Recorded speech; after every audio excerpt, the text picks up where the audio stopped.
Africa, Australia, the Americas, even parts of the Arctic. From the looks of this map, the world is on fire. Hi, I'm Femi Okay. I'm Malika Bilal, and you're in the stream. This is a look at all of the global wildfires burning this year. Today, we chat with a panel of experts about the rise of these fires and the efforts to prevent them.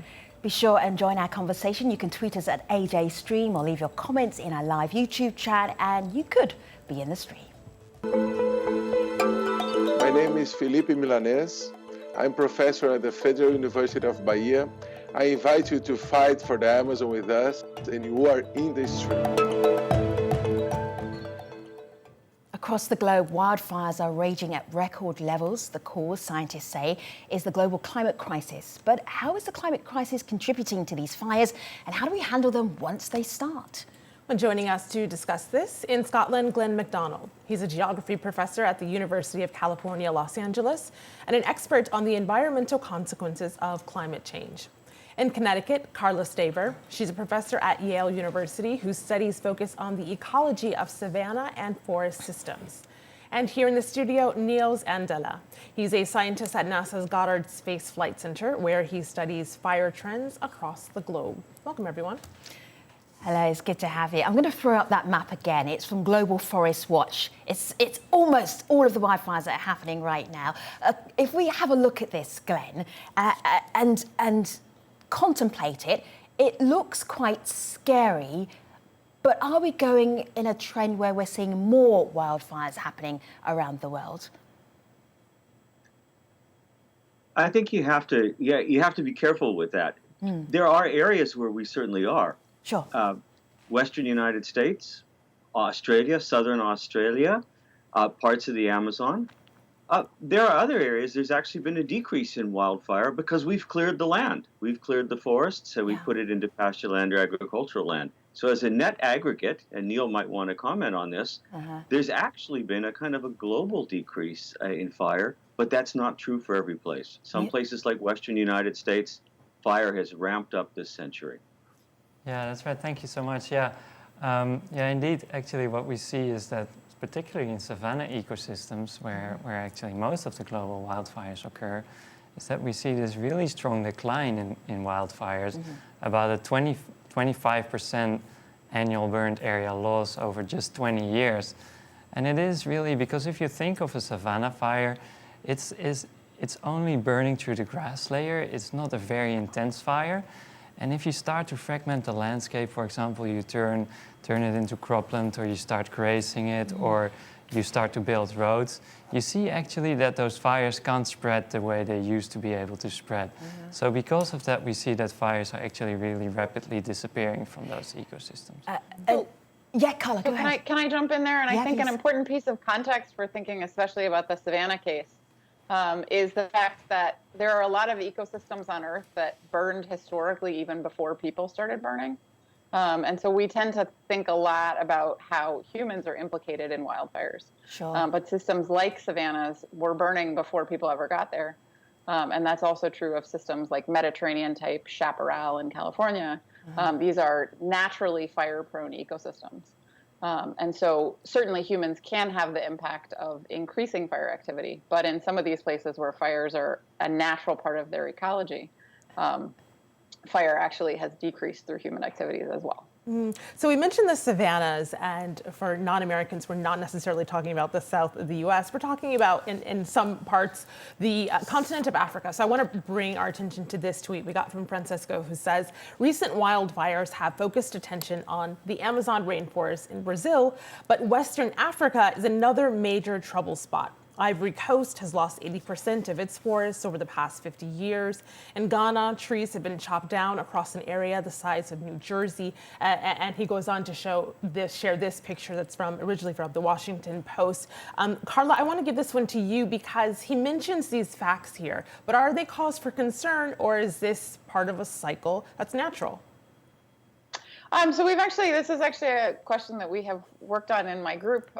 Certainly in West Africa, that statistic is entirely accurate. So somewhere between 80 and 90% of forests have been lost. There's not a lot of wet forest left in West Africa.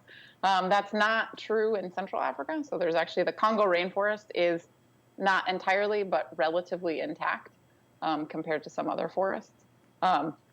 But when we're talking about deforestation in West Africa, we're not talking about a natural process, right? That is intensive human modification of that ecosystem. Yeah. And the stats are right on.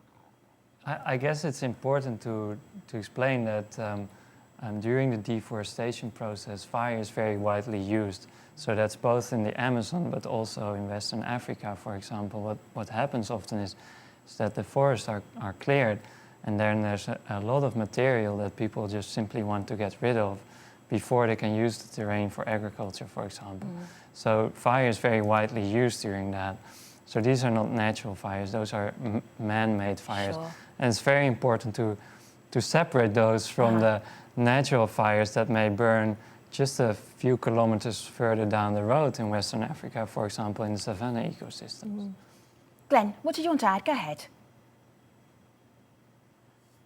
I've got pictures here that you showed us, and you talked about Western California being, and the west coast of the US being one of the areas where we've seen an increase in wildfires. I'm just going to show these pictures. You can just talk us through where you are in relation to these pictures.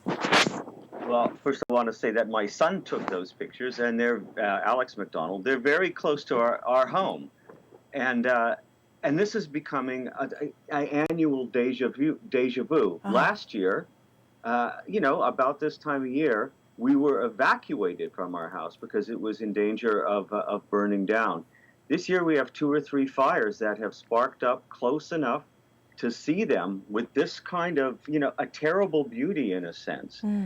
And all of a sudden, California is considered paradise, but all of a sudden, people who are living in suburbs are living on the edge. They're wondering, well, is this fall, this early winter going to be the winter?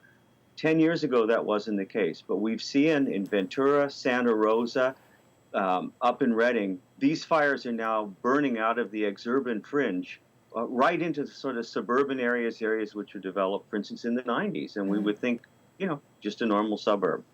And those pictures, I think, bring it home. Glenn, I have to show this picture here. This is from the Ronald Reagan Library in Simi Valley. I'm just going to press play. Inside the library, look at the windows. We're just coming up to the windows here. And this was threatened by wildfire just recently. Look out of the windows, and there you can see the smoke, the haze. You can see the fire literally outside the windows.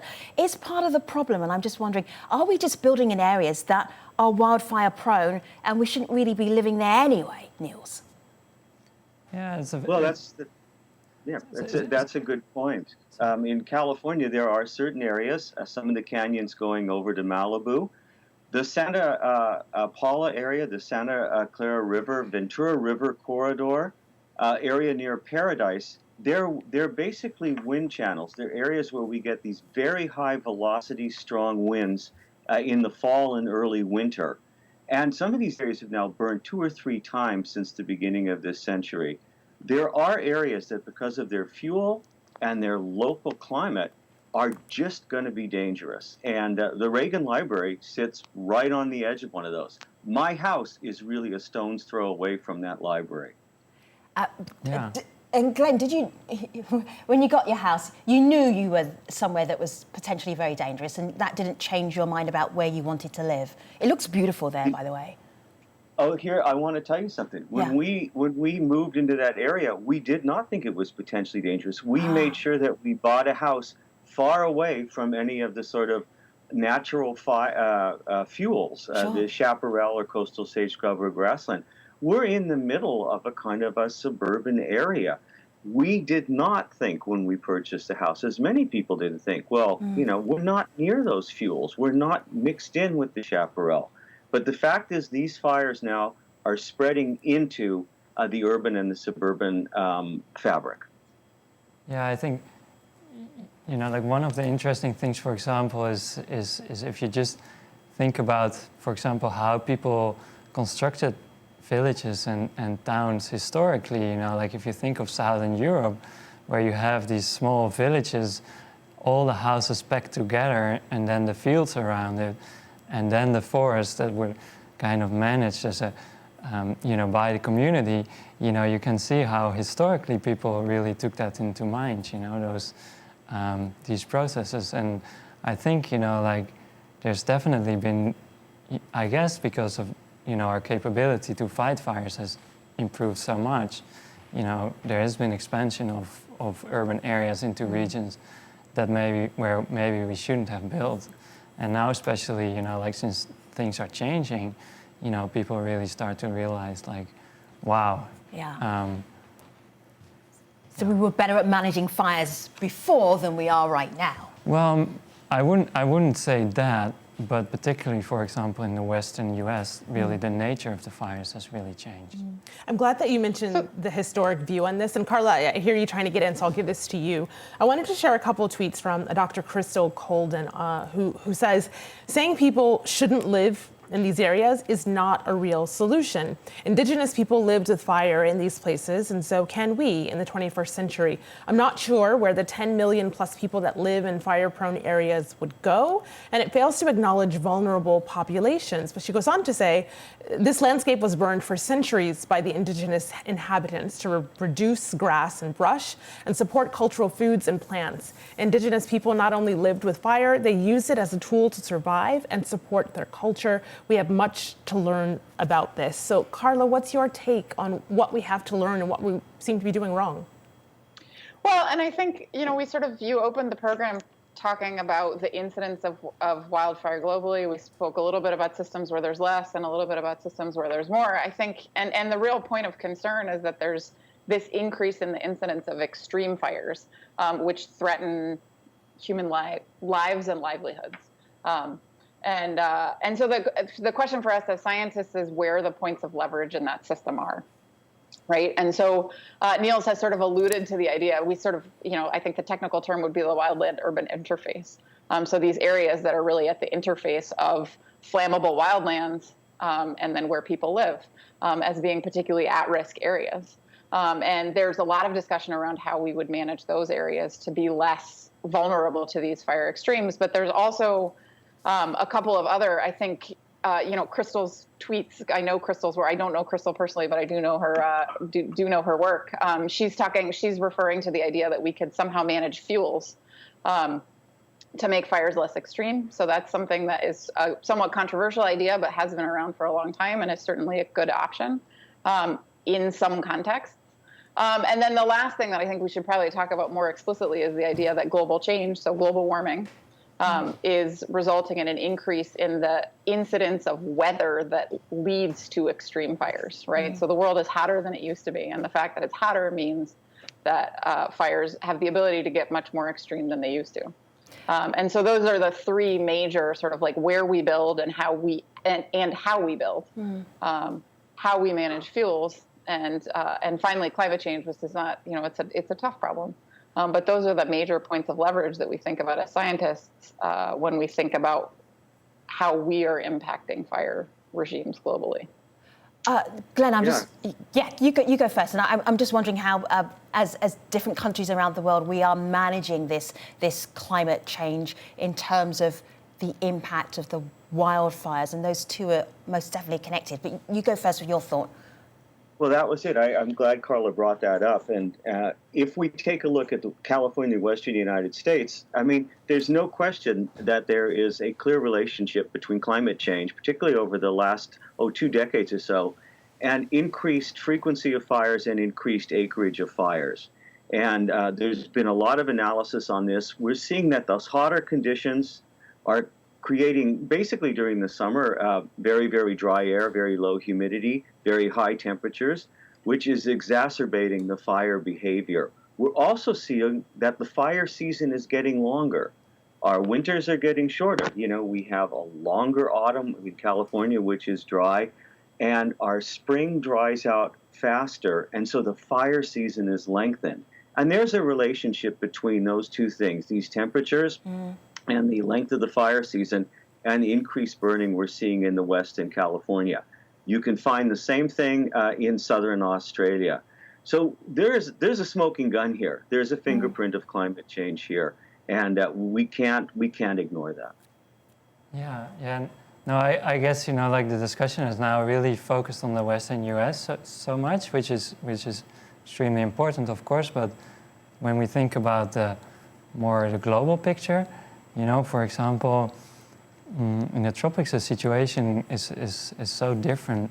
I would think, for example, the most important effect on society throughout most of the tropics is probably the effect on air quality, not so much like the direct threat on, on structures. I think a good example is, for example, the current situation in Delhi, in India, where you have that situation where, you already have a heavily polluted city, and then in proximity you have all that agricultural burning, and when those plumes come over, that really makes the situation unlivable, basically. So it's really, I think, like globally, it's really such a different situation, basically. So I think that Niels raises a really important point about the sort of these air quality issues in the tropics. The Amazon fires, I think there were some really, one of the reasons that we started paying so much attention is that there were some really impactful photos of Sao Paulo in the middle of the Amazon fires happening, and the just air quality and the quantities of smog that were coming off of those deforestation fires, which was really impressive. The other really mind-blowing stat is from the Indonesia peat. So the Indonesian peat forest fires from 2015 generated so much smoke that they're estimated to have. There was a study came out that suggested that they are estimated to have shortened the lifespans of over 100,000 people. And so we're really not talking about mild impacts on air quality. It really is. I mean, I think it can also be the case in California as well. I'm not from out west, but I was in Oregon a couple of years ago when there were some fires burning in the vicinity, and you can feel it, right? It really impacts your ability to go outside and to breathe, right? Mm-hmm. Right. Yeah, and like, I guess the interesting thing, for example, about the deforestation fires really is that it's a human-driven process directly. So we may have more control over those things as well. Because it's human-driven, and because we're talking about global wildfires here within a global community, I want to bring up this comment we just got live on YouTube from Elizabeth, who says, what can we do individually, and what can we make our governments do to cut down on the number of fires like these? So keep that in mind. Don't answer yet, because I want to bring in a video commenter who gives an idea of what could be done to mitigate a few of these fires. This is Craig Clemens, the director of Fire Weather Research Laboratory in California, and here's what he told the stream. I think there's a number of things that can be done to help mitigate the risk of wildfire throughout the world. One thing is limiting development in areas where wildfires occur. We have lots of expansion into the wildland in the forests and such, so limiting development and housing in these areas would be a good way to mitigate risk. Another way to mitigate wildland fire risk is to remove the fuels, especially around urban areas and in neighborhoods that are at risk. Another thing that's more important in what we've seen in the western U.S. is improving power utility infrastructure. For example, that could limit ignition by down power lines. So improving the infrastructure of utilities is important. Glenn, I'll pass that one on to you because you mentioned several important things there. What stuck out to you as most important? Well, I think one of the things that's really important to understand in California is that we have just the right weather to have big fires in the autumn. We have these strong Diablo and Santa Ana winds. We've had a long summer of drying, and then we have a lot of people for ignition sources. 97% to 99% of the fires, wildland fires in California, are human ignited, right? And the problem is, and fires are natural force in most of these ecosystems, but the problem is that with, for instance, power lines, they tend to fail when we have the highest winds and the greatest potential to spread the fire. And so trying to get at these, at our power infrastructure is an important part of this.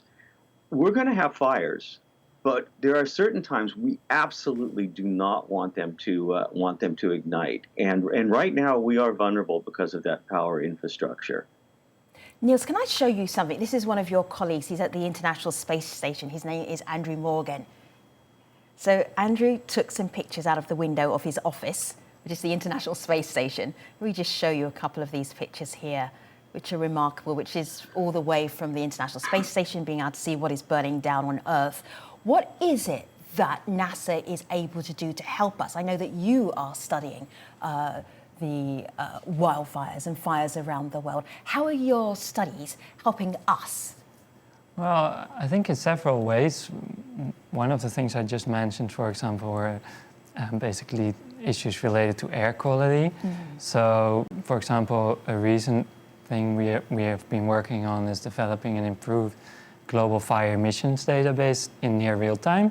So we produce emissions estimates in near real time, and these feed then into atmospheric models. Basically, that helps you to predict air quality issues or to understand what the contributions are from, for example, let's say, again, in Delhi or in Singapore, you have a lot of local sources of pollution, and to disentangle, to understand the different contributions from wildfires or from cars, for example, is very important if you want to do something about it.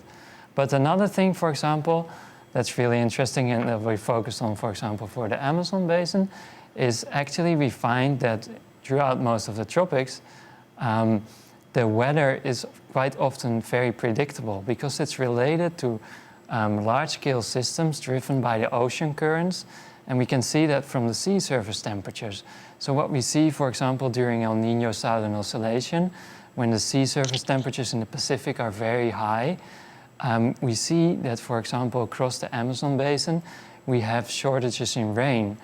And so what we can observe the sea surface temperatures by satellite, and then the shortages in rain occur during the wet season, and it's only a few months later that the fires occur. So then you can, basically what you're doing is giving areas a heads up that they could have a quite severe wildfire season, and you know this ahead of time because what you're able to look at from the weather systems. Carla, go ahead. Yeah, so the other thing that I wanted to also touch on a little bit is that there's a lot of talk about tree planting as a potential thing that we can do to mitigate carbon emissions globally. And I also wanted to sort of emphasize that that there are some examples of places where that can actually be a very bad idea, and that interacts in dangerous ways with fire risk. So I don't know if you would remember that there was a couple of years ago, there were fires in Portugal that made the news in a big way, and that really resulted in the burning of a lot of homes and some deaths as well. And some of those fires occurred in places where trees had been planted, so in planted eucalypt and pine plantations. And so another thing that you can do on a very local level is to be very careful about where you're planting trees and what kind of trees you're planting. And so eucalyptus and pine in particular are examples of tree species that tend to be quite flammable. And so to be careful about planting species like those in areas that are fire prone. So this also gets back to the idea of trying to manage how much vegetation there is actually to burn. And making sure that we're basically not adding to the amount of vegetation that's there to burn and create severe fires by planting trees in places where that's inappropriate. And again, those Portuguese fires are an example of a place where that was really catastrophic, and that actually was human planted forest that burned and resulted in real disaster there. So. I want to give one last word to our community on what people watching can do if this happens to them. This is Krista West. She's a PhD student in California. Here's what she told the stream. Growing up in California, I've always been aware of wildland fires and the dangers they pose to humans and the landscape here in the state. It's been heartbreaking to watch the number of large events that we've had this past week, in the past few years. And the advice that I can share is that everyone needs to be prepared. Readyforwildfire.org is a really great resource that helps citizens prepare for the event of a wildland fire, get ready to go with tips regarding go bag building, and just always make sure that you pay attention to local first responders and news organizations so that you evacuate as soon as you need to. Our thanks to Krista and to our guests for this conversation. Of course, to those of you online, thanks for joining us. Until next time, we'll see you online.